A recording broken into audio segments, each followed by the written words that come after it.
brought to you by Palvi Agrico. आता शेतीसाठी जे काही लागणार ते घरपोच मिळणार, तेही मोबाईलच्या एका क्लिकवर. ती माऊली माझ्याकडे आली असती नागपूरची, ती ब्राह्मण समाजाची देवेंद्र फडणवीसची सगळे सोयरी, तिलाच पैसे लुबडलं धान्याने.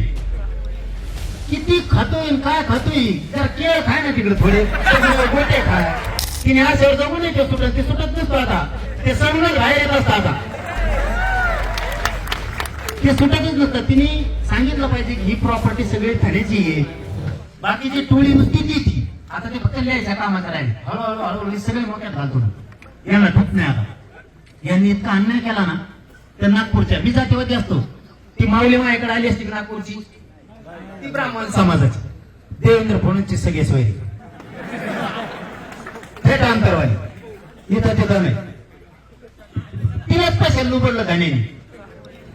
किती खातोय काय खातोय, जर केळ खाय ना तिकडे थोडे गोटे खाय.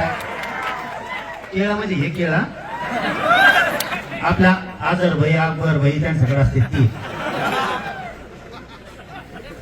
नुसता पैसे खातो. त्या माऊलीचा नवरा गेला हो पोलीस मध्ये. इतका ताप दिला जाऊ यांनी, ती सांगते मी नाही सांगत.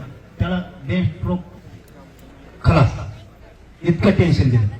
17 लाख सुद्धा सोडीला जाऊ. हे काय करतात प्रॉपर्टीचं. त्यांनी पैसे कमवून ते सरमाड्या का खारमाड्या कोण होता ते जेलात घातला. संतोष देशमुखांचा खून करणारा, त्याला सुद्धा पैसे कमीले त्यांनी खाल्ले येऊन जेलात गेलं. ती त्याची बायको एकीकडे, पोरं एकीकडे. तिचे पोरं बेंगलोरला पळते, कुंकड पळते, ती एकटीच घरात. तिने बोललं पाहिजे माझ्या नवऱ्याचा कसा धान्याने वापर केला. तिने बोलायला पाहिजे. तिने अशावर जगू नये ते सुटत नसतो. आता ते सगळं बाहेर येत असतं. आता ते सुटतच नसतं. तिने सांगितलं पाहिजे की ही प्रॉपर्टी सगळी ठाण्याची आहे, त्याच्यामुळे महानावर आत गेलाय, धान्यामुळेच खून केलाय. ते सांगितलं पाहिजे, कारण त्यांच्या गरीब जातीला त्रास व्हायला लागलाय.